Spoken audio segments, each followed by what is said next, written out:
meeting to order. Welcome to meeting number 111 of the House of Commons Standing Committee on Science and Research. Before we begin, I would ask all in-person participants to read the guidelines written on the updated cards on the table.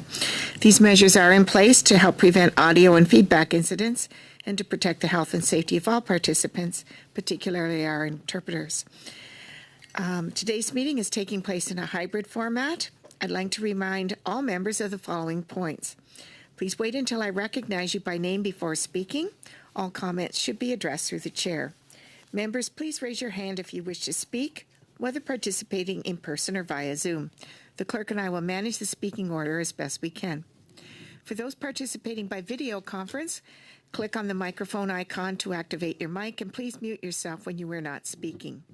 Interpretation for those on Zoom, you have the choice at the bottom of your screen of either floor, English, or French. Thank you all for your cooperation. Pursuant to Standing Order 1083I and the motion adopted by the committee on Thursday, October 31st, 2024, the committee commences its study of the impact of the criteria for awarding federal funding on research excellence in Canada. It's now my pleasure to welcome, as an individual, Dr. Eric Kaufman, Professor, University of Buckingham by video conference, Dr. Jeremy Kerr, Professor of Biology, University of Ottawa, and Chair of NSERC's Committee on Discovery Research, and Dr. Juan Izu, Assistant Professor of International Relations and International Law, Leiden University, also by video conference. Up to 5 minutes will be given for opening remarks, after which we will proceed with rounds of questions. Dr. Kaufman, the floor is yours for an opening statement of up to 5 minutes. Thank you, Chair. So I wish to raise concern over several aspects of research funding in Canada that fall under the rubric of diversity, equity, and inclusion, DEI, sometimes known as EDI. The main point that I wish to make is that DEI, as practiced by the Tri-Council Research Councils, reflects a particular worldview. It's a left-wing worldview that I term cultural socialism. That's a valid worldview, but it's a particular worldview. Cultural socialism, as I define it, consists of two tenets. The first is DE, or diversity and equity. This means that rather than, say, equalizing outcomes by class, as in traditional Marxist socialism, outcomes should instead be equalized by race and sex through a form of discrimination. The second component of cultural socialism is inclusion, or I, that minority groups must be protected from emotional harm, what's known as emotional safety, or protection from emotional trauma. What this means is that this requires a censoring of free speech and the pursuit of truth, because this might offend. This aspect of DEI is what underpins what is commonly known as cancel culture. So my point here is that DEI is political. It's not neutral. And just to prove that, when I asked a representative sample in a Maru survey of 1,500 Canadians in September 2023 whether they approve of flying the pride flag on government buildings, those who identified as left of center approved 63-24, while those who identified as right of center disapproved 74-15. Moderates also disapproved by a more modest 42-35. The point here is that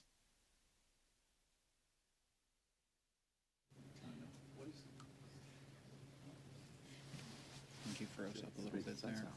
He's frozen on my screen. I don't know if anybody can hear DEI me. question. Okay. Evident in both diversity statements on application forms and race and sex discrimination in hiring and funding calls. I'll make 3 points about DEI. First, most Canadians do not support it. I found that 59% of Canadians favored a colorblind approach of, quote, combating racism by treating people as individuals and trying not to see race, as against just 29% in favor of the color-conscious approach of, quote, combating racism by being aware of race in order to better notice inequalities. It's worth saying also in the U.S., a majority of people, including a majority of Black and Hispanic respondents, support the Supreme Court decision banning racial preferences in university admissions. So the second point is that DEI is in tension with research excellence. Richard Sander in 2004 famously showed that admitting Black students to law school with lower entrance scores correlated with them achieving lower grades in law school. And that's not surprising if you're admitting at a lower score. More recently, I looked at data from an article in Nature in 2024 of academics. It showed that female academics had significantly lower numbers of citations in their work than men, even when controlling for field of study and years in the profession. Likewise, Black and Hispanic scholars had substantially fewer citations than whites or Asians, although the gap was not as large as for gender. Now, whatever is the cause of this, arguably there may be inequalities in society, that's absolutely right, or inequalities earlier in the pipeline, but artificially narrowing the talent pipeline by rigging the result at the end of the pipeline does not rectify the problem. All it does is prioritize equity or cultural socialism over excellence. The third point is that DEI creates the conditions for delegitimizing research funding. Confidence in higher education in the United States has fallen from nearly 60% in 2015 to 36% in 2024, nearly in half. The sharpest decline is amongst Republican voters from 56 to 20%, nearly by a third, dropping to a third of its former value. In Canada, the trust in higher education is greater, but it's also at risk. For instance, in my survey, I find that just 49% of conservative voting Canadians trust social science and humanities professors compared to 69% of those supporting left or liberal parties. Now, that 49% is higher than the 34% amongst Republicans for the same question in the US, but it shows that when a sector starts to be seen as partisan, it will lose the confidence of those on the other side of the political divide. Consider that a quarter of conservatives now trust the media, and that's approaching US levels. And support for established institutions such as the CBC. That's our time. You'll have a chance to elaborate through the questions. Okay. We'll now turn to Dr. Kerr. You have the floor for up to 5 minutes. Thank you, Madam Chair, and thank you for the opportunity to offer my views and experiences on these topics. I'm a member of NSERC's Executive Council advising the last 3 presidents on policy directions and implementation, and I'm chair of its Committee on Discovery Research. Basically, I am part of the bridge between Canada's research community and NSERC, but I am a professor first. Research granting programs are superb at supporting excellence. Canada does not lack for talent that is worthy of that support, even while we must also recognize the need for continuous and rapid evolution to maintain our international reputation as a nation of discovery. Let me quickly get into some details about an exemplar program that I know well, that of Discovery Grants, or DGs. They drive Canada's scientific research productivity. 62% of all Canadian publications in natural sciences and engineering involved researchers who received a Discovery Grant. More importantly, the portfolio effect of such programs creates 2 additional and critical outcomes.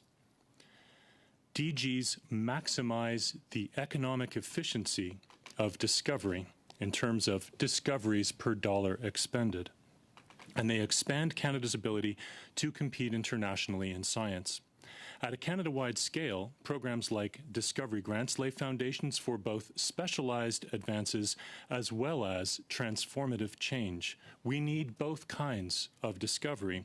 Transformation is built on the shoulders of generations of specialized and even incremental work. The ways we evaluate grant applications, whether they are in SSHRC, CIHR, NSERC, or other granting councils or agencies, continue to evolve rapidly, partly because of the enhanced research coordination through the Committee on the Canada Research Coordination Committee, CRCC. There's an emerging role of the San Francisco Declaration on Research Assessment, or DORA, a modern approach for research evaluation that assesses thoughtfully what researchers have achieved rather than looking at journal impact factors or other reductive and potentially lazy metrics. The community has embraced this approach, and agencies in Canada, the US, and elsewhere have also. So what are some of the key awarding criteria, and how do they relate to excellence. Every grant program I know of includes fierce academic skepticism. Has the applicant accomplished impressive things that made a difference in their field or more broadly in society? Are there flaws in the proposal? And can applicants do this work that they are suggesting? And importantly, are they training the next generation effectively? I'll dwell on the training aspects of research grants. More than 60% of core research grants go directly to launching the careers of the next generation of Canadian talent. A great training program imparts skills that enable those people to find relevant positions in any sectors that use those skills or to create their own positions through innovation. When researchers help create wonderful training experiences, it echoes in eternity. To borrow a phrase from Marcus Aurelius, that student's career launch becomes memorable in the best way and might affect the people they help train in the future. Let's be clear. Training students is really, really difficult. They are as diverse as Canada itself. Their abilities to hit the ground running in their programs of work are all over the place, and their lived experiences can define how they fit into some kinds of research groups. Evaluations of grant proposals now require applicants to consider best practices for how to deal with that diversity. The training program, in other words, is about achieving excellence, not cloning the supervisor. Canada faces outward in a competitive and global environment. We engage with and learn from agencies and researchers everywhere. Our granting agencies have evolved in response, and Canada can boast of a superb portfolio of researchers at all levels and in all fields. The ways in which we evaluate grants here are a reflection both of the evolutionary changes the agencies have recognized and embraced, and also of philosophical and political decisions about the best ways to ensure that research generates answers that matter for Canadians. Thank you. Thank you very much. Right on time. So now, Dr. Zhu, thank you for joining us, and you have the floor for up to 5 minutes. Thank you, Madam Chairman. Thank you to members of the committee. It's a pleasure to appear before you today. Every year, the federal government of Canada spends billions of dollars on research funding. Canadians expect, and rightly so, that this money will be allocated to the most deserving researchers based on excellence and excellence alone, in order for them to pursue high-quality research that will benefit Canadians. Sadly, this is no longer the case. Today, federal research funding is often allocated on the basis of race, sex, ideological conformity, and other criteria that have nothing to do with the pursuit of truth and excellence. For example, we have federally funded Canada research chairs that are only available to people of a certain race or of a certain sex or a combination of both, even though none of these characteristics have anything to do with the quality of someone's research. Indeed, under plans announced by the Government of Canada, universities will lose their funding under the Canada Research Chair Program unless they meet diversity requirements in recruitment, which means that people are no longer being hired solely because of their race. We also have federally funded research programs which, I quote, expect applicants to clearly demonstrate their strong commitment to EDI in their applications, unquote. EDI being, of course, equality, diversity, and inclusion, as well as to integrate the EDI into their research practice and research design. With respect, the purpose of research design is to enable good research to be done. It is not to promote specific ideological objectives, such as EDI. In addition, there are many informal obstacles to the pursuit of excellence within the federal funding system for research. For example, in the humanities and social sciences, where I come from, it is well known that research proposals that contain buzzwords and a fashionable progressive political language have a much better chance of being successful than proposals on more traditional subjects which use more traditional approaches and which do not contain buzzwords. This means that from the beginning of their careers, young scholars and researchers are being taught that the way to get ahead in academia is to be a conformist, is to chase grant money using buzzwords, regardless of what they actually think is intellectually valuable. Now, I speak to this committee as a former recipient of federal research funding through SSHRC. Without this funding, I would not have been able to pursue my academic career, which has taken me to different countries. And for this, I'm very grateful. Naturally, I am a strong believer in the value of investing public money into research. However, in these difficult economic times, many Canadians already question the value of funding academic research, which can seem sometimes irrelevant to their daily lives. And the heavy-handed imposition of EDI and other ideological requirements in research funding undermines public support for public research funding. And that is something that needs to be urgently addressed. Thank you very much. Thank you very much for that. Thank you to all of our witnesses for your opening remarks. I'll now open the floor to members for questions, and be sure to indicate to whom your questions are directed. We'll start the first 6-minute round with MP Viersen for 6 minutes. Well, thank you, Madam Chair, and thank you to our witnesses for being here today. Mr. Zhu, if I can start with questioning you. We've just finished up a study on our new capstone organization that's being proposed, and we've had a chance to hear from professionals across the research field. This study that we're starting today will help define Canada's criteria for pursuit of excellence.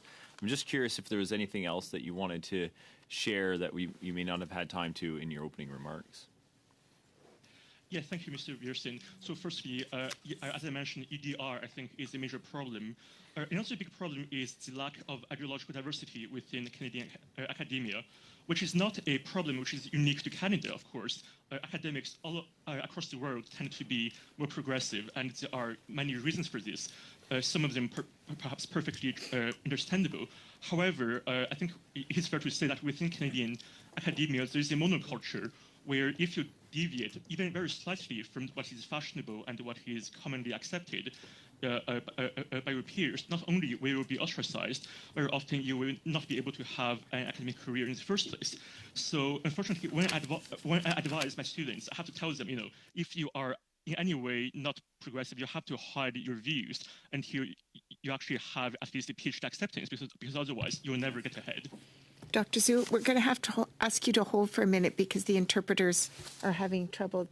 They can't hear you. So what do we do now? Maybe Mr. Viersen has another question for another witness. We'll figure this out. Okay, so since there's trouble with Dr. Zhu, would you be able to ask a question of another witness, or I'll just stop your time here? Yes, please. Do you want to just sort out his mic situation? We did have trouble with him coming on. We were hoping it was fixed. Do we want to ask him to keep speaking and see if we can resolve it? It won't. No? I'm sorry. I think it seems like they've lost it. It was a bit shaky coming. All right. I'm sorry about that. I've stopped your time, so if you want to collect your thoughts and think about a question for someone else for a minute. Okay. Well, I'll move to Mr. Kaufman. Mr. Kaufman, when your time ran out, you were just starting to address a topic that's interesting to me, the CBC. If you wanted to just continue your remarks from there, I may collect my thoughts to provide me with a question. Thank you. Well, yeah, I was just sort of drawing this analogy between what's happened to trust in media in the U.S., trust in media is very low on the right. I mean, Republicans have very low trust in media. They have very low trust in academia now. In Canada, the trust in media on the right is very low. I think the trust in academia, which is coming down, has a potential to go where it is in the United States. Now, I just want to pick up on some of what Yuan Yizhu was just talking about, that when we think about the way the councils work, I mean, the allocation of funds comes from academic experts who are, because they're drawn from academia, they're going to reflect the perspectives of academia, which is a good thing in terms of quality, but in terms of ideology, I mean, just to echo a couple of studies we have, there was a study on Canada by Chris Dummett and Zach Patterson, I believe, which came out last year, which showed that 88% of Canadian academics identifies on the left. Work I've done, surveys I've done show that number to be around 75% or thereabouts, with only about 5% conservative. That slant. Now, the other thing is people who are active, who take an active role in setting policy, tend to be even further left. If they're in the humanities and social sciences, and particularly if they're active in anything to do with policy, I think they were even going to be even further left. So what we're getting is the furthest most left point, roughly, of public opinion, which is having an outsized role in setting the agenda here. And it's a valid look. I'm saying this is if you believe that mirroring the Canadian population by race and sex is the most important thing, it's more important than excellence, fine. That's a perfectly valid worldview. But what I'm trying to stress is this is not the worldview of most Canadians who pay tax, who support the research enterprise. And the more that the tri-councils move in this direction, they're already in this direction, and also the more you have things like diversity statements where on your application you can signal your adherence to cultural socialism or DEI, that is going to also lead to political discrimination. And political discrimination is a real thing. So just another survey fact, in surveys I did, about 45% of Canadian academics would not hire a known Trump supporter for an academic job. In the US, it's 40%. In Britain, a third won't hire a known Brexit supporter. Now, there could be noise in that data, but roughly speaking, there is significant political bias, and there's been a lot of studies, mainly American, showing sort of bias against any right-leaning grant applications.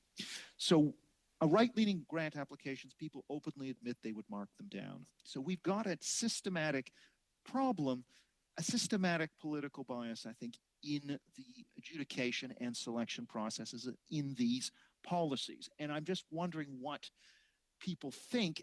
Are they just going to put their heads in the sand and just go forth business as usual and hope that what's happening in the US will never happen in Canada? I would like to see the councils get ahead of this problem and move to a more colorblind merit approach, and to remove political criteria such as mandatory diversity statements. These are not universal consensus values. They are partisan values, and every survey will show a big partisan gap on these questions. Do you have any specific suggestion on how we would, if you were helping to create this new capstone organization, any specific suggestions on some kind of mechanics of that? I think it's as simple as just removing. First of all, I don't think you should have Canada research chairs that are restricted by race and sex, first of all. I think that's the first thing. Secondly, no diversity statements where people who essentially affirm cultural socialist ideology get higher points. So I think removal of, we've seen Harvard and MIT remove mandatory diversity statements. We've seen the Washington Post editorialize against this. These things should be removed from the application form. So that's at a minimum. That's our time. Yeah. Okay, so we're going to move now to MP Callaway for 6 minutes, please. Thank you, Madam Chair, and thank you for the witnesses who are here today. Interesting topic and interesting viewpoints, and I think it's important that we hear from all of them. I'll start my questions with, I want to make sure I get the, back home we would call your last name Kerr, but is it Kerr? Depends on whether you're from England or Scotland. Oh, okay. You can go either way, but I use Kerr. Thank you. Okay, thank you so much. I think one thing that is common in this room right now and online is that whether you're an MP or you're a witness, that everyone has their politics and their viewpoints. I think some people, believe that climate change is real, and some people are studying climate change from a declining biodiversity perspective. So I kind of want to drill down with you. How do inherent political views affect the work of academics? And most importantly, what process can we put in place to ensure that research in the country remains free from political bias? And just a side note, I worked certainly not as a researcher in academia, but I did work at Cape Breton University, and I did work at the Nova Scotia Community College, which did more applied research than traditional research at Cape Breton University. And the one thing that I did notice is that there was a plethora of viewpoints from researchers. There were far right, there was far left, and there were people that were more centered in their approach. So I wonder if you can address those things, and also if you can explain the importance of diversity and inclusion in research when it comes to producing reliable and accurate data. The this is a double burger of questions. Very, Well, very you know, large. it's I'll a do my Big best. Mac of questions, indeed. Indeed. Thank you very much. And I can always come back to them, too. And if I miss something in my response, please do come after me, and I will try to follow up. First of all, in terms of politics being present in the execution of policies at the granting councils, I have never seen this. The agencies respond to community imperatives. They respond to research that goes into how we represent excellence. I mean, maybe we can measure it differently sometimes, but let's just be very clear. If I was, and my personal expertise is in NSERC, so I'm coming from the natural sciences and engineering, the holy book for us when we are applying for research grants are the merit indicators, the things that the panel uses to evaluate whether we are good, bad, or indifferent in terms of our level of excellence. Nowhere in that set of merit indicators will you find anything that looks political from where I'm sitting in my perhaps privileged position in the science community. Moreover, were someone to bring into a discussion at those granting councils in evaluating a grant a political litmus test, the program officer who is universally present in the room during those deliberations would terminate that discussion instantly if they were doing their job. Having done that job from the evaluator side of the equation for many years, never once have I witnessed a single occasion where somebody tried to apply a political filter in terms of evaluating research. Now, maybe there are implicit considerations. For example, I study conservation biology, and if you don't think it's important to protect biodiversity, well, that's your right. And I think as scientists, we have a counter argument for that, but it's all about the evidence. It's not about the ideology. I approach my beliefs after evaluating them for supporting evidence by and large. That defines what I do.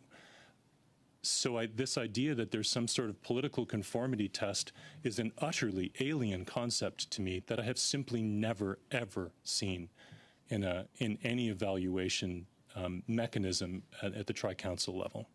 I'm sorry, I know there was more to you. No, and I did give you a Big Mac of questions. So let me unpack burger by burger within the Big Mac. Diversity and inclusion in research, how important is it when producing reliable and accurate data? Why would we want to try to, our objective, as I said, and I want to be really clear here, our objective is not to implement an affirmative action program. Our objective is to achieve excellence on behalf of Canadians in terms of our research pursuits. I think the purely rhetorical question that comes up in terms of this line of inquiry is a very simple one, and that is, how do you compete internationally if you leave half of your team on the sidelines? And that is effectively what has historically happened in terms of things like the CRC program. So I think there has been an example or two in the past of what looks like an affirmative action hiring program. This is something I think is difficult to support, and I do not personally support it. But there's a federal court case that was applied and resolved to the way that program was being administered because it was so systematically biased against everybody except people who looked like me. And that's, and as I said in my remarks, and I mean this with the absolute depths of sincerity, when I am looking for people to include in my research group, the last thing I'm trying to do is make everybody be like me. I want them to disagree with me. I want to have arguments with them about our science and about the nature of evidence. Those robust conversations make discovery more powerful, make us evaluate those ideas from more than one perspective. If they're all like me, our views on that issue become more limited, and our capacity to compete internationally downstream a few steps from that point is then degraded, and that's antithetical to the objectives of Thank you. all of our. Well, Thank you very much. That's very good. Thank you. We'll now turn to MP Blanchard Joca for 6 minutes, please. Merci, Madame la Présidente. Thank you. Thank you, Madam Chair, and thank you, witnesses, for being here. Mr. Kaufman, are you aware that there is evidentiary proof that there is this type of situation for academic research in universities, what you were referring to, DEI?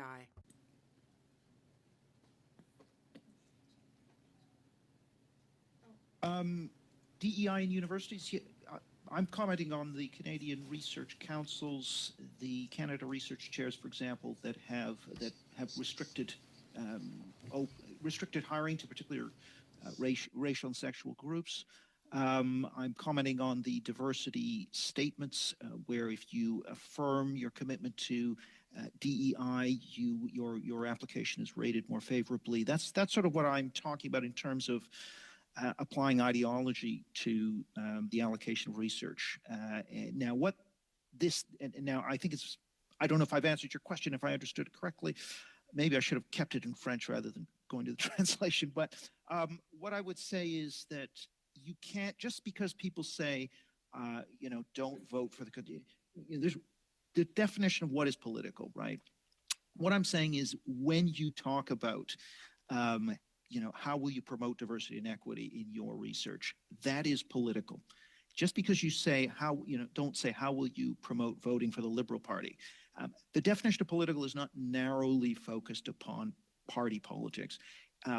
Political ideologies. I mentioned that survey data shows very clearly that attitudes to DEI divide very heavily based on who you vote for and how you identify on a left-right axis. That means they are political. So I think this is a bit of semantics, what we've heard, really, the idea that this isn't political. It very much is. Oui. So I hope I've answered Oui, ça répond à la question. Yes, that does answer my question. Can you tell us if there is any linkage between DEI and scientific merit? Yeah, so I used the example of this study where we looked at number of publications times the number of times they're cited. That is the standard H-index metric that is used for research assessment, and I'm willing to defend that, by the way. What we saw in the Nature paper of 2024 was very clearly that female and Hispanic or Black academics controlling for number of years in profession and for discipline had substantially lower output than white and Asian or male academics. I think it is reasonable to surmise, although I'm open to other data. I want to see data on this and scientific proof. I believe that by pursuing EDI, you are reducing research output. I would bet on that. Now, is it the biggest factor? No, it's a factor. It's going to reduce it a certain amount, and maybe that's a trade people are willing to make. Maybe they think, okay, equity and diversity is a more important factor, or let's just say we were going to have 20% or 30% equity and diversity, and we're willing to sacrifice a certain amount of research output. But I'm not sure that the Canadian taxpayer is willing to fund that and support those values. Those values are, of course, backed because, if 75% of academia is on the left, they're setting these policies. To them, this is natural and not political. I get it, but they are in a bubble. That bubble, how many academics vote for the Conservative Party? It's very small. I mentioned 10%. Monsieur Kaufman? So I don't think... Mr. Kaufman, I'd just like to continue my questions. Is there any opposition to DEI and the pursuit of scientific truth? Opposition to DEI? Sorry, opposition to DEI or... Sorry, could you repeat it? I'll repeat. The establishment of criteria for DEI and the establishment of scientific truths. Is there any opposition between these two? Yes, I believe that they are in opposition. I think that if they weren't in opposition, a purely colorblind merit-based hiring would, you're going to get some diversity through a colorblind merit-based program. The fact you have to rig it means you are going to compromise on excellence and scientific truth in order to achieve cultural socialism or EDI. So I think they are in tension fundamentally. It doesn't mean you're going to get no, it's probably just going to result in a tax on, your scientific research and pursuit of truth. It's not going to kill it. But I think that the values of the general public that supports research are what should prevail, not the values of academics, I'm afraid, or at least the vocal academics who wind up participating in these committees. Merci. Est-ce qu'il y a des solutions Thank you. Are there solutions you might recommend to maintain high standards in scientific research, given the atmosphere you've described? Yeah, I would recommend, first of all, going with a colorblind approach which does not advertise grants or positions by race or sex. I would recommend removing any statements that require you to affirm cultural socialism or DEI in order to get higher points. Those are two simple recommendations. I think those would improve research excellence. They would also help to restore public faith. And if particularly, the half of the country that isn't on the same side as most academics, if they go against the research enterprise, that's going to damage research the way it's damaged belief in the CBC and mainstream media. So I think that's just a bad way for academia to go if we care about the research base and research funding. So before we go to Mr. Cannings, I just want to announce that the clerk has been in touch with Dr. Zhu, and unfortunately, the volume levels are too low for the interpreter. So we've asked Dr. Zhu, or invited him to submit any further testimony by brief. And again, he's able to listen to whatever's going on. So if he has some opinion that he wants to express through a brief, he can do so. So now, Mr. Cannings, I turn it over to you for your 6 minutes. Well, thank you. I'm going to start with Dr. Kerr. And, here we're talking about excellence in Canadian research. And there seems to be two aspects of it that are in this discussion today. One is, how do we assess excellence in research when the federal government is giving out funding for that research? And then there's a side question of how are we selecting researchers for federal government positions, the Canada Research Chairs, for instance. And they seem to be quite different aspects to this question. And I think from your position on NSERC, I assume you deal more with the former in terms of how do we, when people are applying for research funding through NSERC, through discovery grants, or however, how do you assess those? Now, you mentioned some of the sort of broad criteria there, but you also mentioned DORA. We've heard before in this committee about concerns over using impact assessments of papers by, looking at the number of citations, et cetera, how many papers the person has written, how many citations those papers get, that people have been pushing back on that. Just wondering if you could expand on that, what the data behind that is, or what the impact is, and why that change seems to be underway. One of the challenges is in terms of which scientific fields get favored and the nature of publication in the literature that occurs among those scientific fields. Observations that people make in some branches of science may be seen by a small number of specialists. You can be immensely productive, but the citation rates for those papers may be very limited. I would give the example of systematics, which enables us to describe the biological diversity of planet Earth. If you don't have capacity in this area, you basically are just looking at everything and you don't have names for them or how they evolved or what the future of that evolutionary pathway might look like. But systematists do not tend to be particularly highly cited. In a field that is more familiar to me personally, citation rates can be quite a lot higher. But the simplicity and reductive quality of those kinds of metrics is one that prejudices our directions based on momentary popularity. And I give you some examples from the 19th century. Charles Darwin was really into barnacles, but he was hardly ever cited for it for a long time afterward. But the discoveries that he made in those areas have changed the world in the most fundamental ways. At the time, nobody recognized this, but they are ultimately the way you get to the jewels in the crown. So, the idea that we should follow a simple counting process to estimate and measure as though it were reliable the value of science it's just a popularity contest.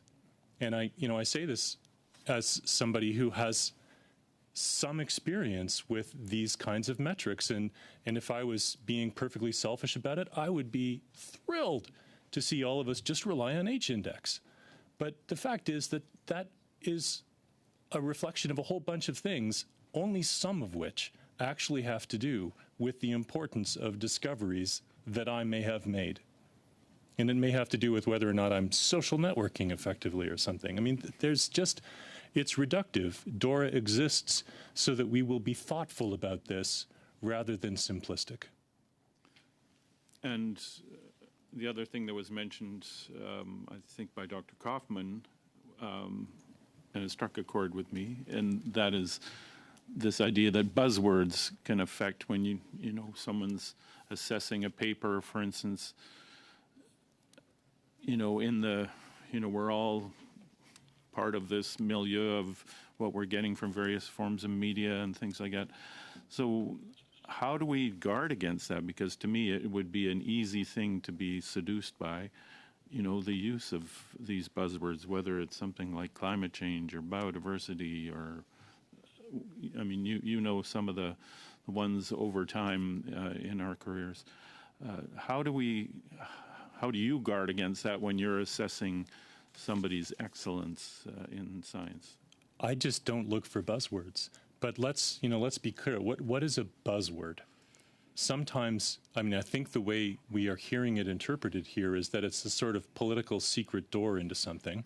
But what it really is in my domain academically and in terms of where I exist policy-wise, what it is meant to be a recognition of what is currently being discussed, debated, and attacked in the scientific literature.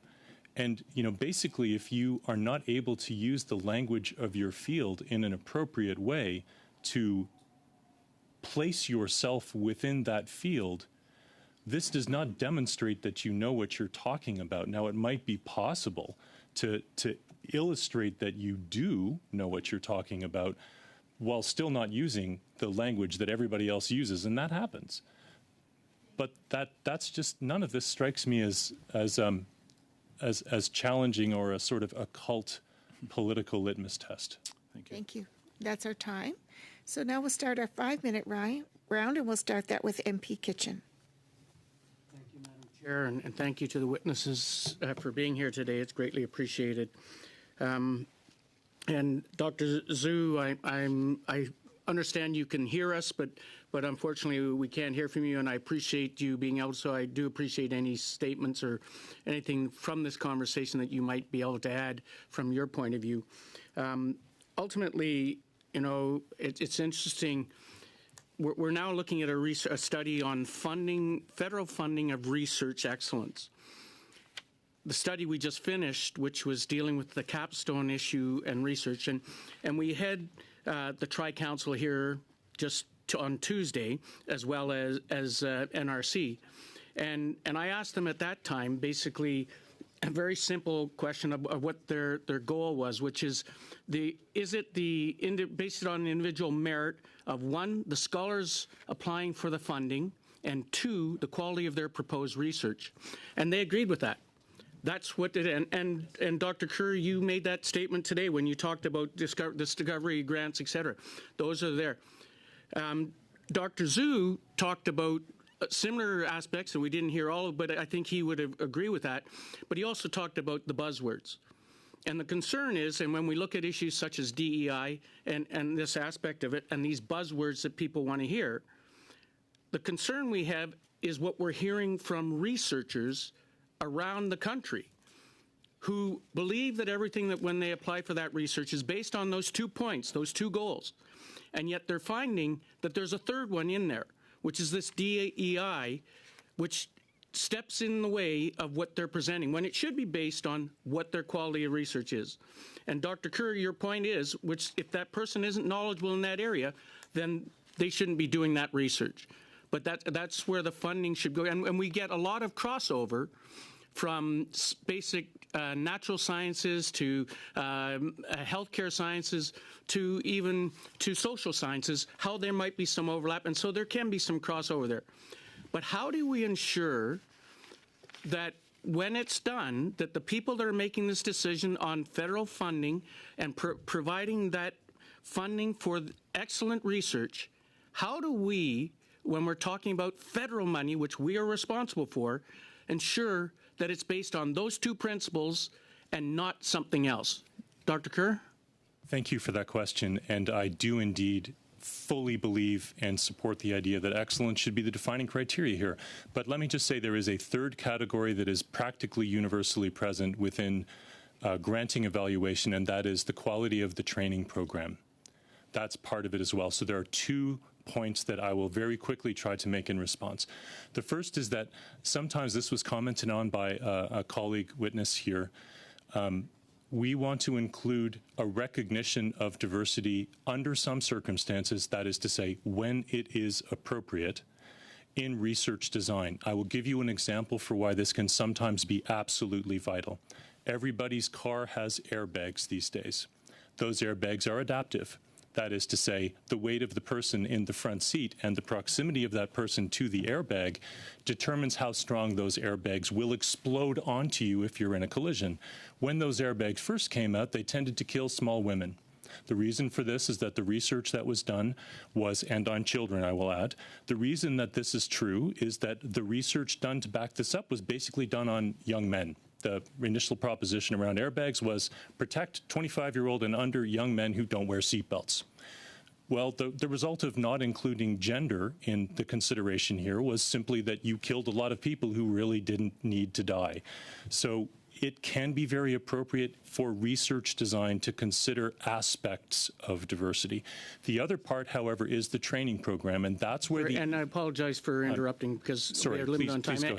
And I understand that aspect because that's the research. And that person designing that research hopefully is looking at, and sometimes it gets missed. And I get that part. And I think the public gets that part. But that is not necessarily what the DEI is about. It's a question of whether that research was given to an individual researcher because they meet that DEI quality or standard, as opposed to the quality of their research. Because when we're dealing with the research, the quality of the research, one would like to think, is covering all of that aspect. So it's a huge challenge along those lines to do. I get that. And we get where we need to understand that with our researchers and providing it.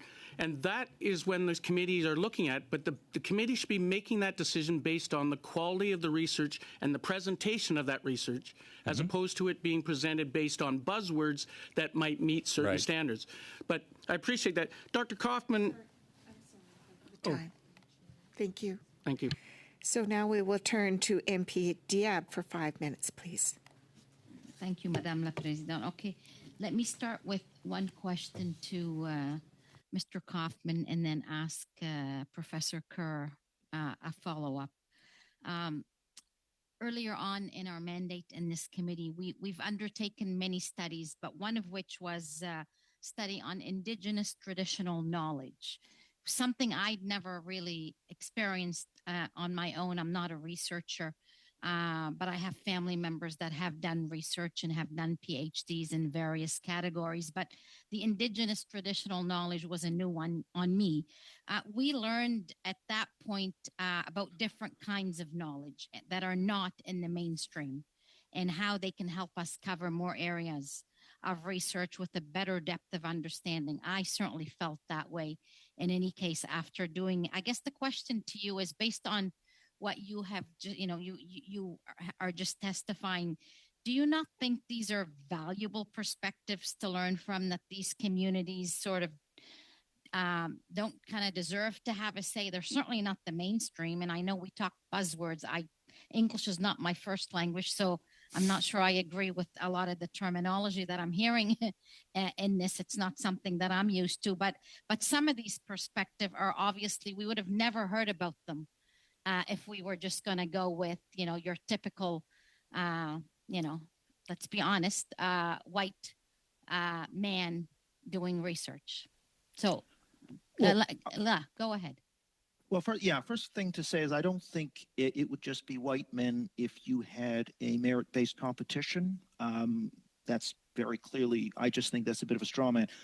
On Indigenous knowledge, I think there's plenty to learn, but I think that if it is of value to science, then it'll form part of science. If it is folklore, it'll be studied by folklorists. I do not think there should be any special dispensation for Indigenous knowledge, and I actually think that those people who would try and elevate Indigenous knowledge to the same level as science, sort of falsifiable, measurable, testable, Popperian science, I think are actually a threat to the pursuit of truth. So I think I have to say that I find this idea that we can put Indigenous knowledge, just because it's Indigenous, on the same level as scientific knowledge that has been accrued through the scientific method, to be deeply counter-enlightenment and against the mission of what should be the mission of the councils, and against what the public would support. I don't think this is something that should be in the university unless it is in accord with science. So it may be that there are certain medicines that and scientific knowledge about medicines that are informed by Indigenous knowledge. So in that sense, great. But should we have any special dispensation or affirmative action to get those perspectives in? No, I don't think so. Okay, listen, I appreciate your perspective. I'm going to say I don't agree with it, but that's my perspective as well. And I'll let another, perhaps MP, follow up on that if they so wish. Let me now ask Professor Kerr. I know you're a professor of biology, but you're also you talked about discovery grants and evaluation of grants and so on. So not only do you deal with researchers, but you're also dealing with students. So given your experience, what happens really if we don't have diversity and inclusion consideration in some of these fundings? For example, for women, for example, for people that don't speak English as their first or even second language, people of different ethnic backgrounds. I'd just like to hear from your perspective. We're less good at discovery. This is what happens when you leave half your team on the sidelines and you only play the other half. I have had a great privilege over my career of having a very diverse group. I don't apply litmus tests of any sort beyond interest in stuff that I do and capacity to do that stuff. My experience has been that accounting for the ways in which people have different lived experiences than me makes my research program stronger. I'm not here to talk about my research, but I could quite easily point to what are, by the H-index, my most influential publications, had I not been somebody who thought carefully about how to include people who looked and experienced things very differently than me. Those publications would never have happened. And there are some, again, I'm not here to talk about myself, but, some of those papers have been influential. And with a monolithic team, it's less good. Hearing about your experience, which is why you're here today. So I personally would like to hear that. That's our time. Perhaps Dr. Kerr can submit an expanded answer in writing. We always accept those. Thank you. So now we will turn to MP Blanchard-Jacquat for 2.5 minutes. Thank you very much, Chair. For Mr. Kaufman, in 2023, the Supreme Court of the United States prohibited discrimination in the terms of, and that led to diversity, inclusion, and equality. There were two bills that were brought through the House of Representatives. What do you think of the path that was taken by our neighbors to the south, and what should the path be here in terms of DEI? I think I'm very much in favor of the approach of outlawing affirmative action that's been taken, advocated by the U.S. Supreme Court in the Students for Fair Admissions case, which, let's not forget, was brought principally on because of Asian Americans who were being discriminated against. But let's remember, the flip side of really what affirmative action is a euphemism for discrimination against certain groups, Asians, whites, males, essentially. I mean, there's also discrimination against conservatives, but that's not happening through affirmative action. What I would say is you look at that decision, that's been supported by not just a majority of white Americans, but a majority of Hispanic Americans and a majority of black Americans and of Asian Americans. This is a consensus value. There have been a number of referenda in California to try and reintroduce affirmative action because it's been repealed by a popular initiative, and every time they try it, it's always voted down because the public does not want racial preferences in the allocation, whether it be university places at Harvard or whether it be research grants. That's against the values. I mentioned the Canadian survey, 59% want a colorblind approach versus only 29% for a color-conscious approach. And yet, what is the approach that's being pursued? A color-conscious approach in the Tri-Council. So I think it is out of step with public opinion. They may be able to get away with it for a little longer, but ultimately I don't think that this is going to do the research body any good. Monsieur. Mr. Kaufman, there's some evidence about the unexpected consequences have led to misogynistic approaches. What do you think can be done to avoid this in terms of DEI? Just a short answer. Well, I think misogynistic approaches are, they're contrary to the idea of judging individuals as individuals and not by their gender. So I just think a classical liberal merit-based approach where we're judging strictly on the basis of the individual is more than sufficient. Gender discrimination is against the law. It's also against the classical liberal position. I would also add that the research on... That's our time. You can always expand on your answer in writing if you care to. So thank you. So the final 2.5 minutes goes to MP Cannings. Well, thank you. And I just wanted to give Dr. Kerr a chance to fully answer, I think, a question that you got cut off on when you had said your first part, and then I think you started to talk about training, and I'm not sure if I'll let you finish that and see if I think that I'm trying to remember what we were talking about, but go right ahead. Thank you, MP Cannings. Of course, academics are infamous for being long-winded, and I'm no exception. The area in which equity, diversity, and inclusion is accounted for in specific ways is in the training plan and essentially nowhere else. So it is not part of the quality of the proposal fundamentally unless there is a need to include diversity in terms of how it's evaluated. The idea here is the door open in training to everybody, or is the door open to a selection of people? An example that is extremely important to me of how this has been done successfully in the past is an Anglophone professor working in the common language of science, which is English, has implemented a number of very specific actions in the context of his research group and in terms of his department and indeed university to attempt to foster and protect the use of French language in the workplace.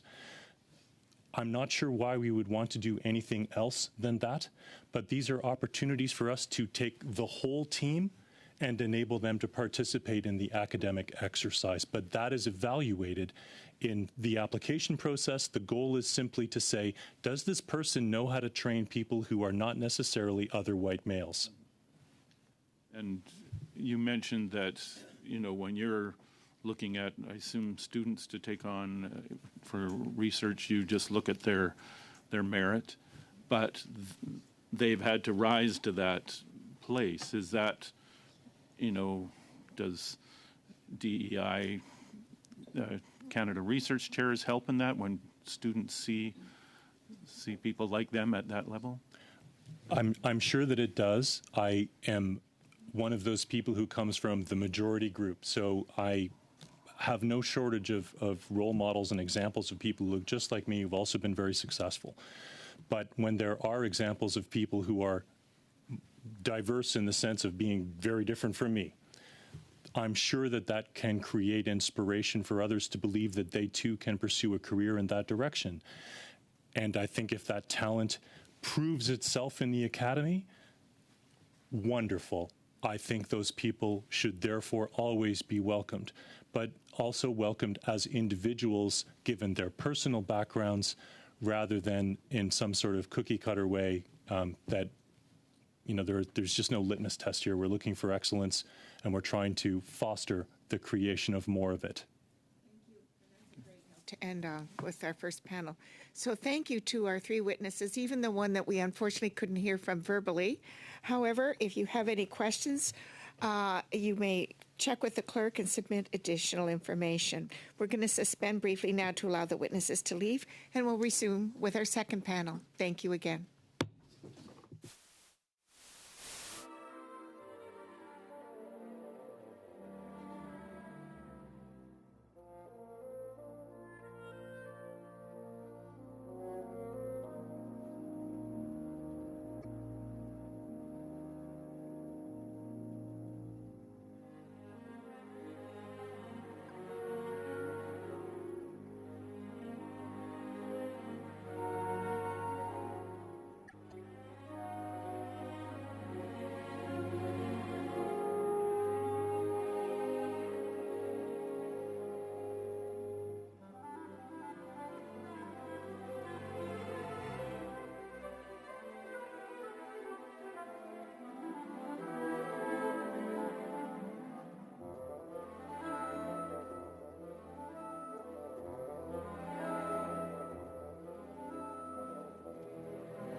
brief reminder for those participating by video conference, click on the microphone icon to activate your mic, and please mute yourself when you're not speaking.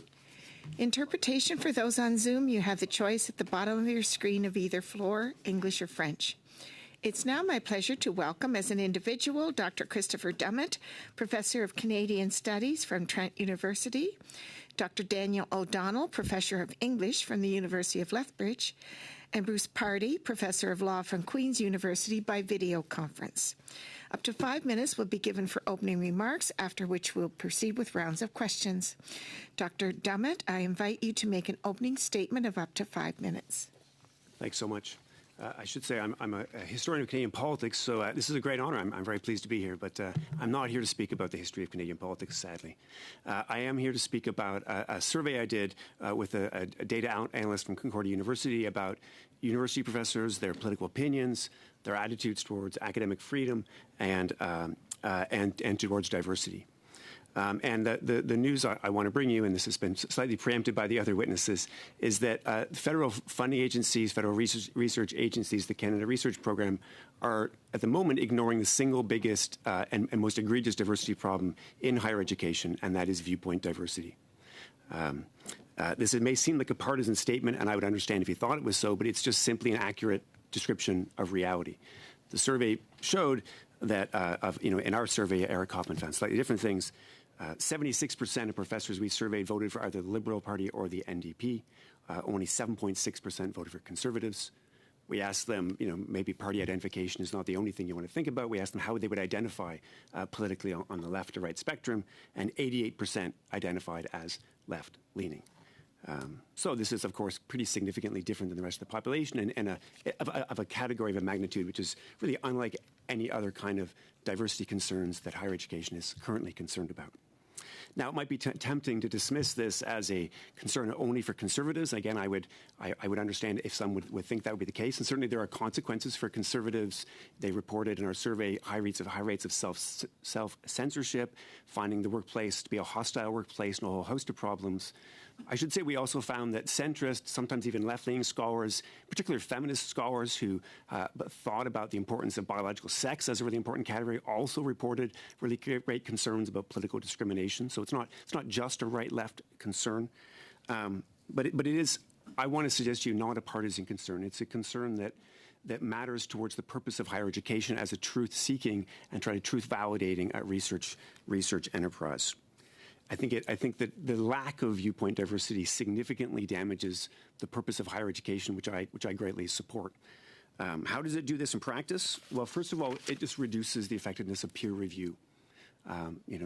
John Stuart Mill said, "He who knows only his own side of the case knows very little." Peer review is supposed to give you the best criticisms by the most knowledgeable people who are going to be most critical of your work. You don't have to change your mind just because you face that criticism, but you will know your side and be much more robust by knowing that. The fact is that a university higher education sector which is so devoid of divergent opinions prevents this from happening.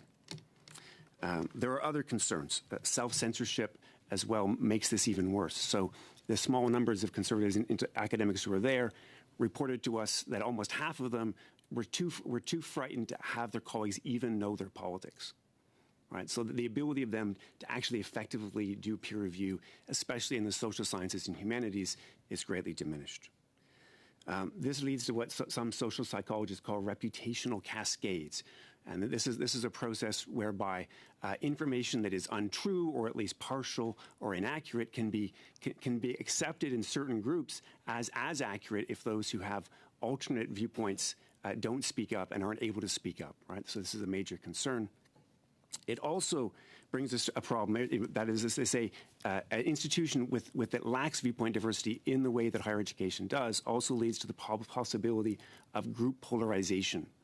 Group polarization is the really well-known phenomena whereby in groups, small or large, where many people actually already think alike, the absence of divergent opinions makes everyone's individual opinion, which may be more moderate, after processes of discussion, assessment, even more radical at the end because they're not faced opinions and corrective discussions. So it's a serious concern. Ironically, the current EDI policies in the Tri-Council agencies and in the Canada Research Program might actually be making it worse. The extent to which diversity statements are required, these act as a kind of political statements. I did hear Professor Kerr talking about the importance of diversity and having different perspectives in the research, and I fundamentally agree with what he was saying. But diversity statements ask for certain kinds of understanding diversity and certain politicized ways of understanding diversity. It's not about eliminating discrimination. It's about having a very politically partisan idea of what EDI means. And if you don't have those particular kinds of terms in your assessment, then it's very possible that you'll be rated lower and weeded out.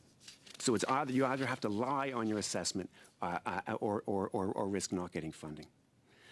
What's more, the other problem is that often programs that are meant to attract equity-deserving groups or underrepresented groups come paired not just with a desire to improve those groups, but they come paired, and I'm not sure how much this reaches this level, paired with certain kinds of other qualifications. So things like a position or funding might be advertised for someone who has a commitment to, say, decolonization or anti-racist pedagogy. I've seen these in ads for a whole bunch of things. That's over our time, but you can elaborate in the question period. So we will now turn to Professor Pardee. Invite you to make an opening statement of up to 5 minutes, please.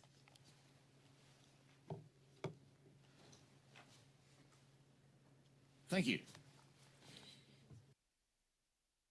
Madam Chair, the members of your committee may be familiar with the Big Bang Theory.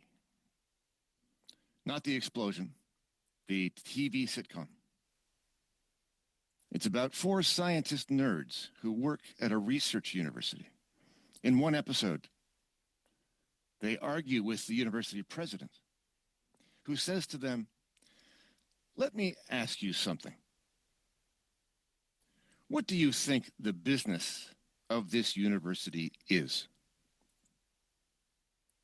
"Science," one of the science nerds replies. "Money," the president snorts. In Canada, the business of universities isn't just money. It's government money. The business of Canadian universities, in large part, is to get their hands on as much government money as they can. They have become chronic welfare recipients like the CBC, dependent on government largesse with no prospect of becoming self-sustaining. These are deep black holes into which gobs of money disappear. If you are a young professor today, your university probably doesn't care so much about your work. It cares more about whether you get federal grants. From every grant, universities skim a cool chunk off the top, like 40%. To get the grant, you must pitch research that the granting councils like. And universities have whole departments of administrators dedicated to getting their academics to pitch the research in a way that will please the people holding the purse strings. Federal research money corrupts the intellectual enterprise of universities. My academic colleagues and I are among the many, many Canadians feeding at the public trough. The public sector is 40% of this country's economy. That's not sustainable. It's one of the many reasons this country is becoming poor. He who pays the piper calls the tune. Government money always comes with strings. Ideological strings, political strings. The way to have politically neutral research is not to have government granting agencies. You are studying whether to reform federal research funding. Don't reform it. Abolish it. Get rid of it. Universities fall under provincial jurisdiction. Please stop interfering. Please stop taking money from truck drivers and cashiers and giving it to elite institutions. Please stop corrupting the intellectual enterprise. Please stop requiring and funding discrimination against white people, Asian people, and men. Please stop dictating how research is done and by whom. Please get federal money out of the business of Canadian universities. Thank you very much. Thank you for that opening statement. And now we will turn to Dr. O'Donnell. The floor is yours for your opening statement of 5 minutes. Bonjour, mesdames et messieurs. Good afternoon, ladies and gentlemen. I'm Dan O'Donnell. I'm a professor of medieval English and humanities that is at the University of Lethbridge, and I'm very happy to be here to speak to you today and to present the evidence, the testimony that I have to give to you. First time at this committee. Just over a decade ago, Italian researcher Domenico Fermonte published an article in the journal Historical Social Research focusing on what he called an Anglo-American hegemony that he believed controlled access to the most prominent journals, conferences, and standards in the then fast-growing discipline of the digital humanities. The digital humanities was, and remains today, a key driver in applying computation to cultural, social, and political problems. It's the field that first modeled Michelangelo's David in 3D, contributed to some of the most important mechanisms for processing text with computers, and helped develop the standard character encodings that allow us to use computers in languages other than English. Today, researchers in the digital humanities are at the cutting edge of cultural applications in artificial intelligence, in big data, and in the critical examination of how infrastructure shapes the questions we ask about ourselves. If it's the job of scientists to solve problems, and if it's the job of humanists to problematize solutions, then digital humanists end up doing both. They develop cutting-edge tools, and they also offer technologically literate critiques of those same solutions when they fall short or require improvement. And this brings me to the motion before your committee. Fermonte's claim that there was an Anglo-American hegemony in the leadership of the global digital humanities was in fact incorrect. To the extent that there was a small group of scholars leading the field's most important organs and projects, those people were neither British nor American. They were Canadian. In fact, there were as many Francophone Canadians on Fermonte's list as there were British people. Just as importantly, these Canadians were not based at the usual suspects, our big U15s, such as the University of Toronto, McGill, UBC, or the University of Alberta.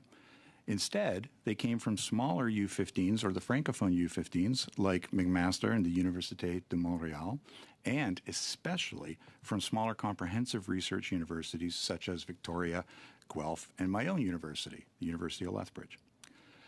I flag this because, as the Bouchard report suggests, Canadian researchers, especially from smaller comprehensive research universities, have lost a lot of ground since Fermonte wrote his article.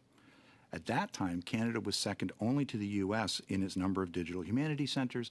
Today, we're nowhere close to third or fourth place. Our researchers, too, have moved. The U15 now dominate Canadian digital humanities, largely because they have the resources to attract talent from the smaller ones. Of the 8 Canadians on Fermonte's list in 2012, 6 have been recruited by U15 institutions, and only 2 remain at smaller universities as Canada Research Chairs. I, too, was on the list and was recruited, having been offered a job at the University of Saskatchewan, although I had to turn it down for personal reasons. I stayed at the U of L because it once supported my SSHRC-funded research on scanning early medieval crosses in 3D and my work as the chair of the Text Encoding Initiative, a major international computing standard.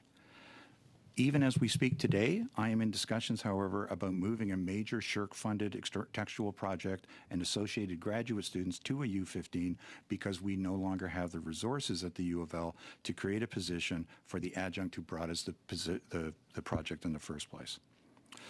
In preparing my remarks, I reviewed testimony from my colleagues, Vincent Lariviere at the University of Montreal and Dina McMartin, my own Vice President of Research, and both emphasized the importance of understanding excellence in the broadest sense as a question of capacity rather than competition.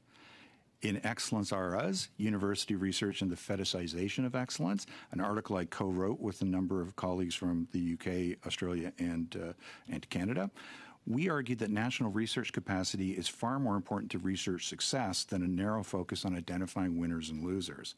And this is particularly true when it comes to developing the kind of knowledge reservoir the Bouchard report describes as having been critical in the global response to COVID, and I would argue underpins our societal developing consensus and developing understanding of things like marriage equality 20 years ago, gender equity, and systemic bias. Much of the reservoir is filled at global universities, like my daughter's alma mater of Harvard or mine of Toronto and Yale. But universities like Lethbridge, Guelph, Victoria also play a critical role. Our system has been one that's great historically at fostering research across the country rather than concentrating it in a few elite locations, which is perhaps a uniquely Canadian form of research excellence. But as DH over the last 10 years demonstrates, we are now beginning to lose that advantage. Sorry, that's the end of your time, but hopefully you'll get to elaborate Main through our point made. questions. Thank you all for your opening remarks. We'll now open the floor to questions. Please be sure to indicate to whom your questions are directed. And we'll ask MP Pearson to start off for the first 6 minutes, please. Well, thank you, Madam Chair, and I want to thank the witnesses for being here and online. I just wanted to start with Mr. Dummett. You published this report, Viewpoint Diversity Crisis at Canadian Universities, a little while ago, 2022. Just wondering, like, what was your experience in producing that report? And it's an interesting report. I'm just wondering if you could elaborate a little bit more on what, just not even necessarily the results of the report, but just your experience of producing it. Sure. Well, ironically, the report was doing the research, just simply asking professors what their political viewpoints were, what their attitudes towards diversity were, and being it was difficult in and of itself. In fact, we faced a kind of online campaign from other scholars, other federally funded scholars, to shut down the research. They contacted our universities, our ethics board. We had to pull back the funding, go through a whole other process, go through ethics. I kind of to double check it because our universities were so frightened of the blowback from simply asking pretty simple questions about essentially who people voted for, what their politics were, what they thought about EDI in a general way. So it was a kind of example of why research by scholars who are political minority scholars is just really hard to do. You kind of talked, I think, I'm not sure quite the term that you used, but you talked about like a waterfall effect or like an exponential Cascade. growth. Yeah, well, how, like, do you see any way of kind of self-correcting that without perhaps using the exact tools that we're somewhat concerned about here? I mean, I think that what I was trying to get at when I was talking about reputational cascades is obviously you had a witness before, esteemed witness talking about the natural sciences, and I think the research in the social science and humanities is just fundamentally different here. So let's say you're trying to research something like the effectiveness of harm reduction. And we know that people on the political spectrum psychologically just have different makeups. And so when you're going to assess, what are the costs of harm reduction? Why would it work? Why wouldn't it work? You want in the room, you want people doing research on that topic to come from the full diversity of perspectives and to really fundamentally assess that. And the danger when you don't have that is you get certain stories that are told, certain bullet points that are accepted within academic disciplines as true, as operating assumptions that just haven't been tested. And it's because of this kind of cascade of untested information. You mentioned political loyalty tests and how they kind of either self-select or self-censor, folks are self-censoring. Could you elaborate on that a little bit more and perhaps point out how, if it's from your side, you might be blind to the fact that that's even a political task? Yeah, thanks. I didn't get a chance to really say that effectively. Things like diversity statements, in expecting a certain kind of language, are a kind of classic example of systemic discrimination. They pretend to be neutral. They ostensibly are neutral. They just want diversity, but they have expectations that an applicant is going to describe it in a way that fits a certain political standard approach to that. And there are a diversity of ways of thinking about how you create a society in which discrimination is not there. But when you have expectations to include these things, or as I was saying, when you expect candidates to have a commitment to say something like decolonization, no one working in the field of decolonization is a conservative. So ostensibly it's a neutral claim, but it's really a political litmus test. It's a systemic discrimination that's built in to the way this thing works. Interesting. Mr. Pardee, would you be interested in commenting on any of this as well? Oh, I agree completely with Chris that the political strings are as he describes, inevitably so. Now, you can change the nature of the strings, and that would be an improvement, I suppose, to encourage viewpoint diversity, for sure. We have the problem that he is identifying, no question about it. But if you keep it and just reform it, then you're going to get just different kinds of strings. For my money, the problem is having the overseers with the power to direct the activities of both individual researchers and the universities themselves. These programs require conformity of a type, not just from the applicants, but from the institutions. They have requirements for EDI action plans on behalf of the institutions. And in order to qualify for Canada Research Chairs, for example, you have institutions complying with Tri-Council documents. And that means that the whole institution is driven by the political, ideological agenda that is embedded in the Tri-Council programs. Can you talk about any countries that you know of around the world that are doing like kind of an example for us that we could have a look at and say, hey, these folks are doing it well? Well, an example of what? So all you need to do is find if you're asking me what my preference is, yeah, for a country that doesn't do this, like just doesn't, governments call their handouts investments. I mean, the government's claiming to make investments in the CBC. It's not an investment, it's a handout. If you call it an actual investment, is something that you get an actual return on, a concrete return. You invested this much and you got this much return for it. That's not the way the government calculates its investments. We're going to the next questioner now. And our next questioner would be MP Chen for 6 minutes. Thank you very much, Madam Chair. I'll start with my first question to Professor Pardee. You spoke about universities skimming off the top 40% of the money that is given through federal grants to students. Not to students. Not to students. No. And okay. I'm not, so help me understand. Maybe you could yeah. explain a bit further what you meant by that. Right. So when a researcher gets a Tri-Council grant for doing some kind of research, there are policies in place so that the money comes off that grant to cover overhead costs. Like, that's the rationale. There's overhead costs. You're doing the research at this institution. Therefore, we need a cut in order to cover the costs of the overhead. Well, so are these researchers doctoral students, or you're talking about researchers that are not necessarily? Sometimes they're faculty. Often they're faculty, right? Okay. So this is a way. But it does include students, right? If the students are included in the research grant, right. Sure.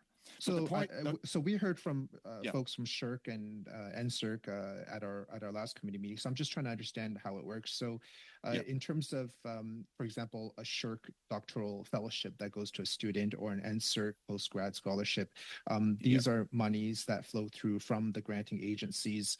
So so 40% of that you're saying would go off the top and go towards university so overhead? To be clear, I'm not saying it's always 40%. I'm not saying it's the same at every institution. I'm not saying it's the same for fellowships as opposed to, faculty research grants. My point is this. These research grants are a way to funnel money to the institutions as well as to the individual researchers. In other words, don't believe that this is just a government to individual researcher relationship. The universities have an interest in their faculty getting research grants because it affects the university's bottom lines. They are very anxious to get their hands on this money in some way. And that's why they're so interested in their own faculty getting the grants. As I alluded to, in some places, it looks like, it gives the appearance of the universities being more interested in whether or not their faculty get grants than in the work they actually do. It's all about the money. Got it. So you're a professor. You're a professor of law at Queen's. You mentioned in your testimony that you don't want to see the continuation of research being dictated to scholars in terms of what research and by whom. So could you share in your experience how has the government or the tri-agency agencies been dictating the type of research that you've encountered in your work as a professor? At some of these universities, it is a common thing to have, like, for example, seminars or meetings for academics to come and hear from people who know about how to angle and frame and write your research proposals so that it will receive favorable response from the people at the granting agencies, the councils, and the peer reviewers, and so on, so that you succeed in your attempt to get hold of research funding. In other words, it is not enough. In an ideal world, you would get a researcher who says, okay, well, I want to investigate X. You write down what you want to investigate and you hand it in. Okay? That's not the way it works. The way it works is, how am I going to get the grant? Who is there? What's their criteria? What's their background? Who's going to be evaluating me? Who can I get for a peer reviewer? And then I'm going to craft it so that the thing works successfully. That is all caused by the carrot of the money. You are Speaking of peer review, let me just turn over to Professor Dummett. You also mentioned the effectiveness of peer review or lack of it. My question to you is, given the shortfalls that you've identified in the peer review process, what would you suggest as the alternative? Well, I think the alternative is just for federal funding agencies and other institutions to really begin to think about viewpoint diversity, to put it on your radar when you're thinking about diversity. I'm a big believer in peer review. I think a peer review at its best should give us robust, better, more accurate information and scholarship. But I just think that we've got a significant problem in higher education of a lack of viewpoint diversity, and it's that lack of diversity which just hampers, it really diminishes the ability of a peer review to work. You mentioned half of academics being fearful of having their politics known. One of the concepts in qualitative research is reflexivity, which in proposing a research study, a researcher would situate themselves in terms of their experiences, any assumptions or beliefs, because I think everyone would agree that research is biased, and so there's an importance to reflect on one's positioning, and so my question is, if that is the case, do you believe that even in that respected way of conducting research and positioning oneself as a researcher, that people still are afraid of situating their political views? Just a quick answer, because it's a little over time. Quick answer is that the process of self-reflection don't really work effectively when done by individuals. They work best when done by institutions and groups where other people are best able to call you out on what are your biases.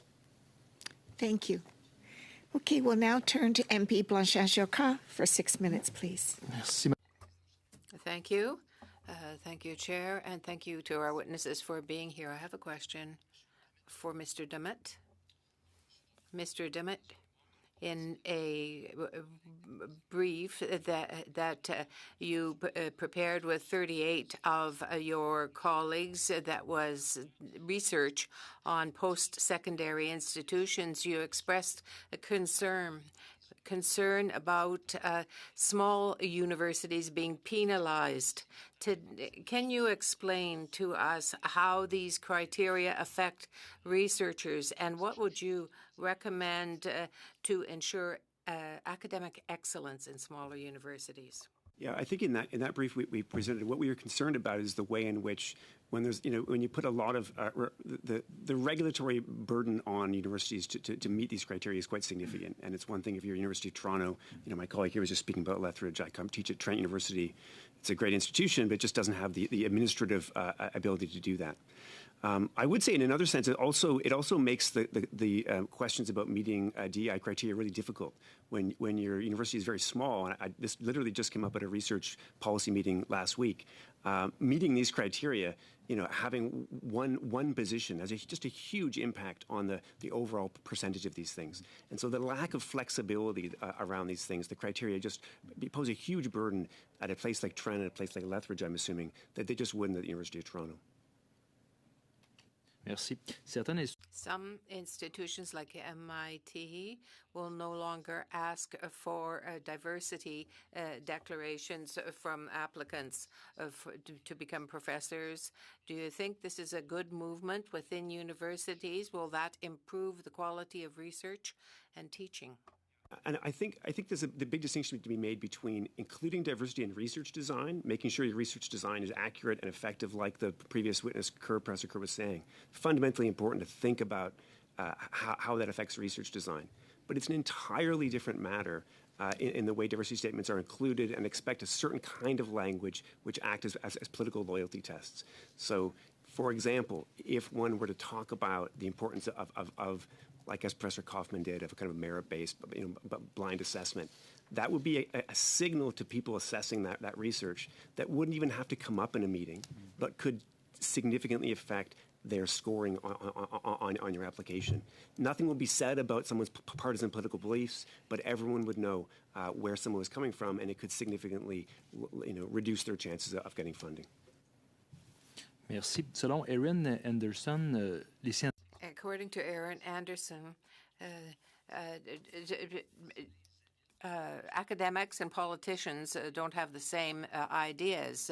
And if they can't express difference, there is a difficulty. When you have researchers that work together, but if there is no discussion of difference that can reduce productivity, how can you create then a uniform environment where you can have that type of discussion but not have to bow to DEI diktats?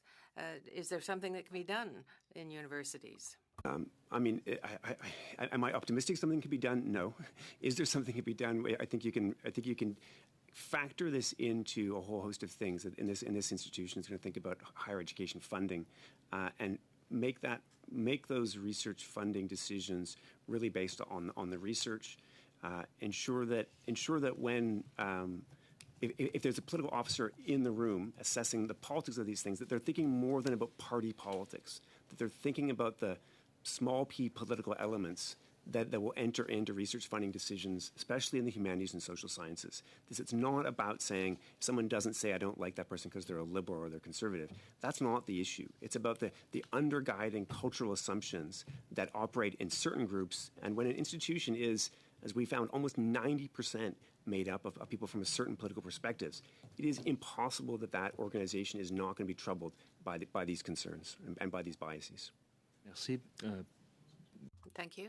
Mr. Dummett, some researchers say that the introduction of DEI has reduced and limited academic freedom by establishing constraints in the selection of types of research and researchers. Do you agree or not? In particular, I think there should be a lot of research about DEI.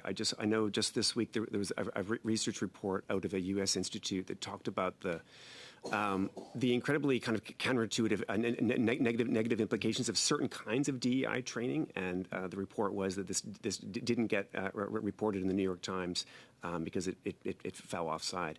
I think that kind of thing is happening for researchers all the time in Canada, that they would be reluctant to take on this research. I'm a full professor. It's a lovely job, and it's tenure, and it's a great thing. But if I was recommending to a young graduate student, someone who wanted to come into the field, I would absolutely not recommend that they take a position that was critical of EDI. They would be guaranteeing that they wouldn't get research funding and they wouldn't get a job. Is there any proof or scientific data that universities have been able to reduce bias or change behavior? Slightly going beyond my expertise, so I'll just say that right off the outset. But I am a member of a U.S.-based organization called Heterodox Academy, which is really committed to universities as truth-seeking institutions, nonpartisan. And they've done a lot of research out of that institution, which talks about the ineffectiveness of DEI, a host of different kinds of DEI training on actually reducing discrimination. There is some evidence, as I understand it, that in some kinds of training can actually make things worse and can lead to worse climates. I won't pretend to be an expert on that, but I know of research. In any case, so thank you. So now we turn to MP Cannings for 6 minutes. Well, thank you to the witnesses for being here. I'm going to turn to Dr. O'Donnell.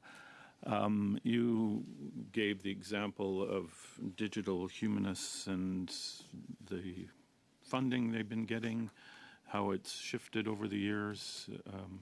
You're from a smaller institution at University of Lethbridge, but you're saying more of it is going to U15 universities now. Do you have is there any logical explanation for that other than some bias towards big research universities? Is, the usual thing we hear in this committee is that U15 universities have bigger, better infrastructure. And I'm just wondering if maybe the digital world of digital humanists the digital part has gotten more complex and more expensive. What's your explanation for that? Well, it's actually very tied, I think, to the discussion of viewpoint diversity that we're having here. The idea that 15 years ago, digital humanities was being essentially run out of smaller universities, that was not just a Canadian thing. If you look at the universities in the States, for example, the most dominant universities in digital humanities were places like Nebraska, not Yale. And one of the reasons for that is the ability to experiment, the freedom to experiment that you had in smaller universities at the time. I think the reason why things have changed is it's not that we're losing at Tri-Agency. I'm in the humanities. I'm an English professor. I have over $1 million in grants in my career, which for a humanist is not a bad number.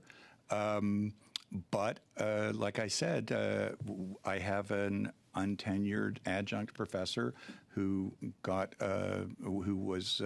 became the lead on a 40-year-old project now in digital humanities. But exactly the point that my colleague was making, she brought it to us as an adjunct. Hiring her in our department in order to keep the 5 graduate students she's brought and this $300,000 grant would increase my faculty complement in the department that I chair by about 12%. And that's a huge ask compared to the University of Alberta, the University of Toronto. And so the issue I think that's really coming is the bigger universities in digital humanities were behind the curve in the beginning because these are big departments that are fairly, in many fields, fairly consensus-based. And it was the smaller departments where you had a bit more intellectual freedom to pursue things quickly and early that developed the field. But it's much easier for a big university to play catch-up, and it's absolutely the case that a big university is never going to lose an Insight grant because they can't create a position for somebody. And so I think that's where it's coming. It's not even the size of the equipment that you have. It's the scale. And ironically, smaller universities, the description of how block grants are or how grant overhead is paid earlier is not anything that I am aware of. Normally what happens in Canada is you get a block grant that's given to your university based on your success in funding. And I think it's about $7 million is the tipping point. Below that, you get less money, and you also don't get a percentage the same way you do at a big university, when it really should be the other way around, because the costs of maintaining a grant at a small university in relation to the overall size of the pot is massively different. How much time? Almost 2 minutes left. Almost 2 minutes. Okay, good. I will turn then to Mr. Party. You basically talked of defunding universities, university research. The business of universities, you said, is getting government money. They're chronic welfare recipients. This corrupts the university enterprise. You have to, whoever pays the piper or calls the tune, all the strings attached. I guess I'm left wondering where universities should go for this funding then, and how will that stop the corruption? Well, I think we should start with the division of powers in the Canadian Constitution. Education, including higher education, is a provincial matter of jurisdiction. I don't understand why the federal government is involved in this. So you think that, sorry to interrupt, but do you think that provincial governments would have less strings? And, you know, I can see there may be different strings if I was applying for funding in Alberta versus British Columbia. For instance, I'm from British Columbia. And, you know, they might be different strings, but I can't see how that process of, you know, what you label corruption, and I almost get the impression you're saying it's corruption because you don't agree with the present government here. I'm not necessarily a fan of theirs either, but I don't, you know. No, okay, just to be clear though, when I say corruption, I don't like, okay, let's be very clear. When I say corruption, I don't mean brown envelopes of cash under the door. And I know you don't. I know you don't. I'm talking about the corruption of the intellectual enterprise, as in the influence that the promise of funding has on the questions that are pursued and how they are pursued. So in other things, you're saying universities should be funded strictly by the provinces? Sure. Yes, I do.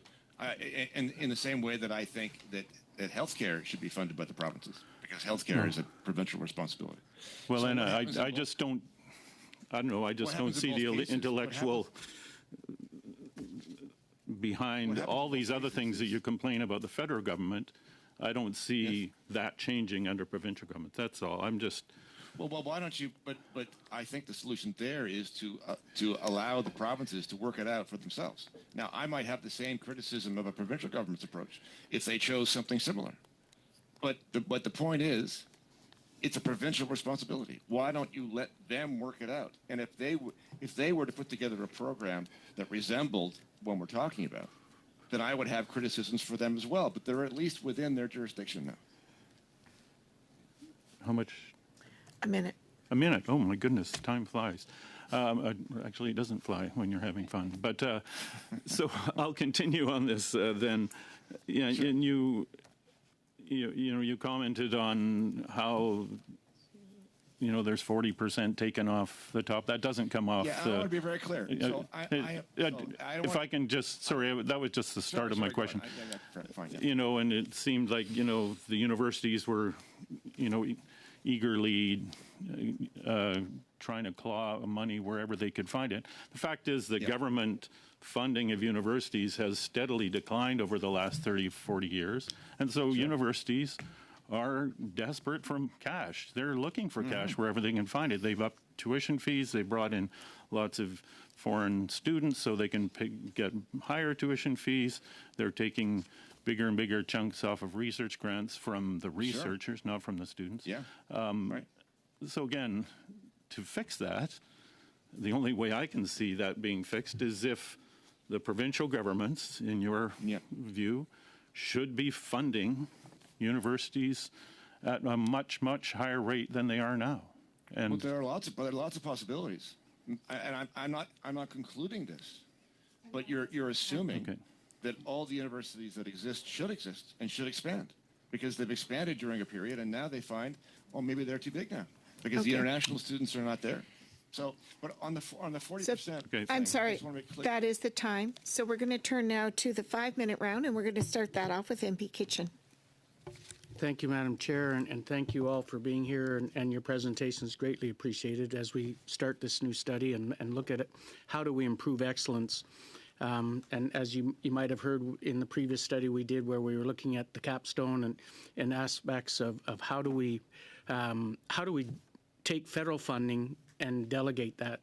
And what I'm hearing around the table in various ways is concerns about political decision makings, political biases that might have been made in as we move forward, instead of looking at what's the individual's scholar's individual merit and basically what the quality of the proposed research is. Now we talk about issues like EDI or DEI, depending on how we look at it. But these are aspects, and I guess to you, Dr. Dummett, to start off with, what do we do to stop that?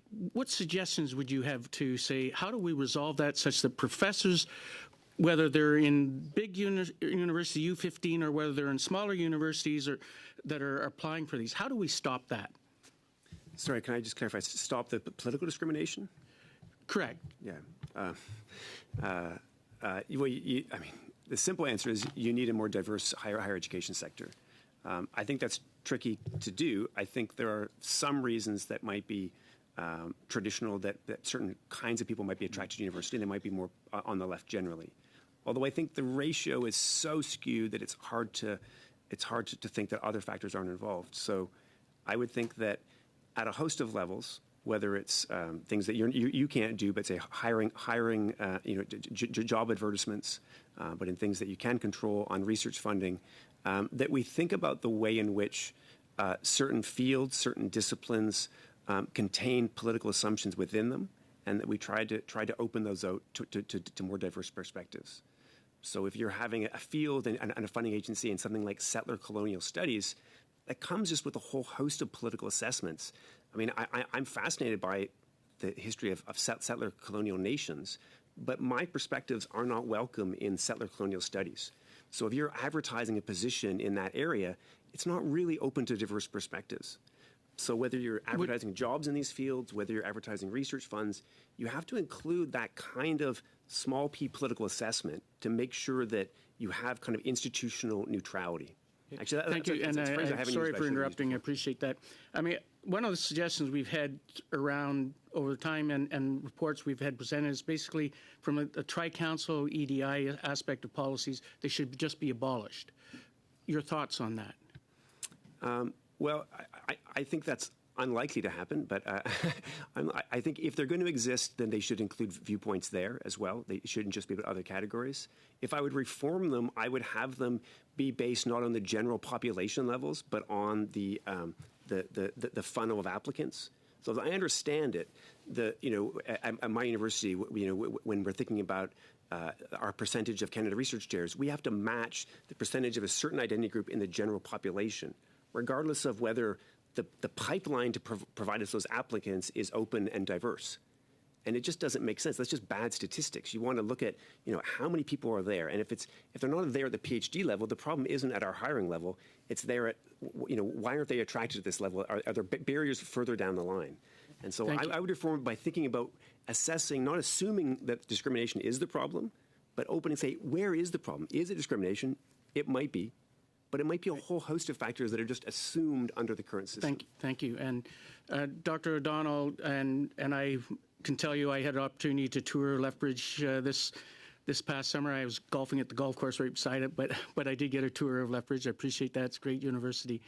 And we're talking about smaller universities here, and throughout when we're talking about researchers, those researchers that are making those applications, they obviously are put in a design of what they're doing. They may be looking at postgraduate students working with them. They may be postdoctoral students working, and they're funding that. So that's part of their agenda they put forward.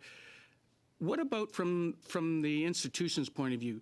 Obviously, if they're doing a research, they're using facilities at that institution. What are the costs to them to pay for using the labs, et cetera? Is that a contract that's worked out individually? No, it's not in Canada. So worldwide, there's basically no research funding, whether it comes from a private institution or a government institution, that doesn't pay overhead. And the reason is because the funders are paying for certain research, but the researchers are not building the labs themselves or paying for the heat. And so the university needs that. 40% is actually a bit low in some cases in medical. For instance, I have colleagues at the UCLA, 60% is what they can be charged on medical grants. So the universities do need that money because, you know, they're supplying me with a lab, they're supplying graduate students with services. And that money in Canada, though, is from tri-agency paid via a block grant based on, there's various tipping points, but I believe it's $7 million in funding in any 1 year. Puts you, if you're above that, you then fall into essentially the category Toronto and everybody belongs to. But that's quite a hard number to get for even a university like U of L with 600 faculty members. And so we're below that, which means we get a kind of base amount plus some share of a percentage of the funding that we receive. To go to overhead, that pays for the research administration staff, it pays for financial staff and everything. But I wanted you to fully explain it. That was important. Okay, so now we're going to turn to MP Jazik for 5 minutes, please. Thank you so much, Madam Chair, and thank you to all the witnesses, both panels. Fascinating discussion. But I'd just like to go back to the purpose of our study, and that is to look at the criteria that are used in terms of the evaluation of research proposals and whether we would recommend any modifications. And Madam Chair, I would say that it would have been very helpful if we could have started off our study with a really clear idea of what those criteria currently are. And so, Dr. O'Donnell, you have a considerable experience. You've obviously been very successful in your career in achieving research funding. So could you help us and describe what the criteria specifically are that are looked for in an application? My experience on funding panels, I've also done a fair bit of adjudication work. I think at SSHRC I've done everything except for Insight. The criteria vary from grant to grant. Partnership grants, for example, which are about developing networks of researchers, will have an emphasis on buy-in from partners, on evidence of contributions. Conference grants will have evidence that there's other money coming in. So it really does vary from grant to grant. But on the whole, I think it's fair to say that you are adjudicated on capability, which is the evidence that you can provide that you are able to deliver the kind of research that you're planning to do. You're judged on the intrinsic domain-specific merit of the research that you're proposing to do, and you're judged on the sort of overall research design and aspects like that. And then when you're on a panel at SSHRC, which is, again, most of my experience, I've also done the Frontiers, these are presented to you on the criteria are on a piece of paper like a restaurant menu in front of you as you talk. And then the committee goes around essentially using this as a rubric. And you have multiple readers. They discuss at the end. And then at the very end, once again, they put up a thing on the screen where they divide the categories in these infamous boxes at SSHRC, where they ask essentially, you know, under capability, training of students is one that shows up. Excellent, good, satisfactory, poor. And the committee has to come to a consensus about that. So is there any category in that box that says that there's a need for some sort of acknowledgement of diversity, equity, inclusiveness? Is that a category? It shows up in the New Frontiers in Science program, is the place where I've seen it, which is a tri-agency. It's not one of the specific agencies. It's a group that goes beyond that. It's interdisciplinary. And as part of that, you're asked to indicate how you are supporting, in essence, diversity viewpoint in terms of creating space for people who have perhaps non-traditional experiences to participate. The place where it really shows up, however, I would say is in the ensuring that you are not inadvertently shutting diversity down. And so a very, very common question that shows up is, how are you going to create the space so that people who maybe feel like they are being not heard can report that? Thank you. So, Dr. Dummett, do you find that reassuring to a certain extent? Because you seem to be very conscious that some people are being excluded. Well, as far as I understand it, when the assessors think about who is excluded or included in the research, they don't include viewpoint diversity in that. They're not thinking about political diversity. So no, I'm not reassured at all. And I think the assessments about whether a research design is good, whether it's interesting, whether it's solid, contain a whole host of implicit assumptions. And when 90% of the, and maybe higher in certain fields, of the people on that panel are making assessments about merit, about interest, about how innovative the research design is, and if they share political opinions and aren't asked to think about the way in which their assessments are based on their own political assessments and don't have people in the room who call them on that, I'm not reassured at all. So perhaps would you see that the adjudication panel might be expanded, that they could bring that viewpoint to the panel? Yeah, I think two things. I think, in fairness, I think the question is to have more diverse viewpoints on the panel.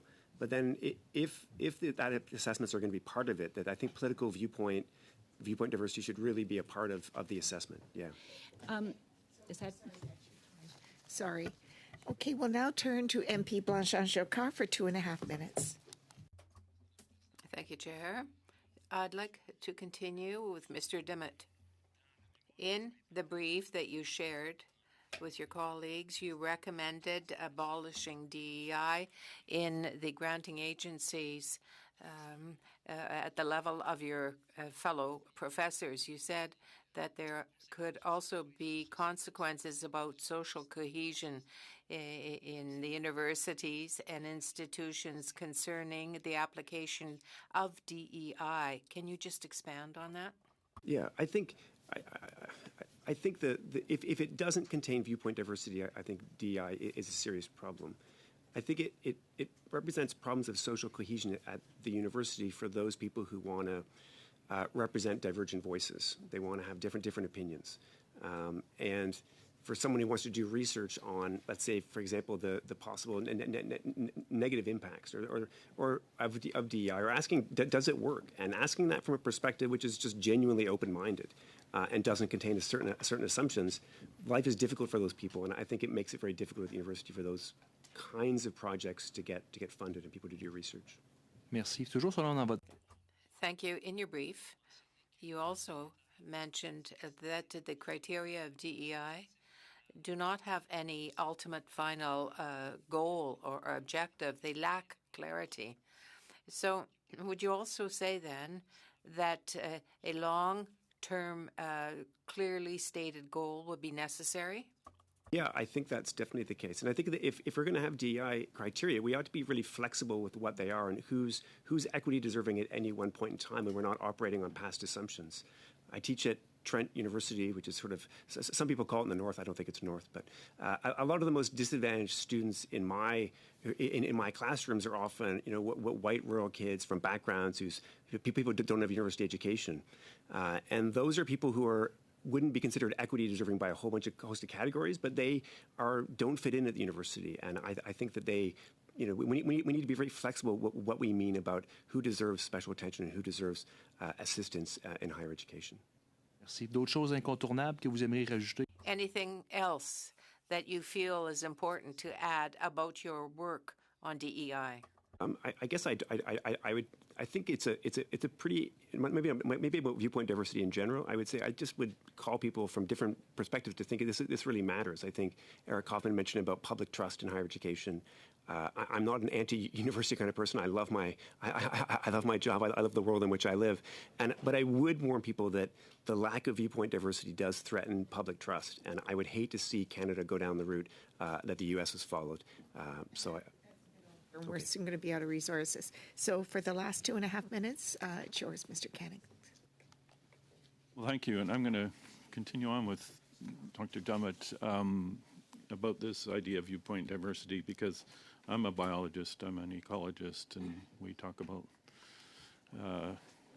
Dr. Kerr was talking about evolution and selection and all that. And I'm wondering about, I've just been thinking as you've been talking about the idea of self-selection. We all, when we're young and looking towards what we want to be in life, we make these choices about what interests us, you know. And I guess one little anecdote about viewpoint diversity, in my previous life, I sat on a couple of very high-level boards where they needed a biologist, and everybody else was a billionaire or a CEO of a very large company. And that was an environment where I kept my politics to my chest, because I was clearly not in the majority. And there was some very inflammatory language around that table about the NDP, for instance. And I wasn't a member of the NDP at the time, but I supported them, and I kept that silent. But in my university world, when I was at UBC, the students that came, took my courses, chose to study ecology, the environment, whatever. And I can see that if you were going into social work as well. You know, would you go into social work even if you had certain views to start, once you worked in that field with underprivileged people, lower income people, saw their struggles, I just think that you would be selecting for people who would have those political views. And I'm just wondering if you could comment on that. So I'll try to be quick.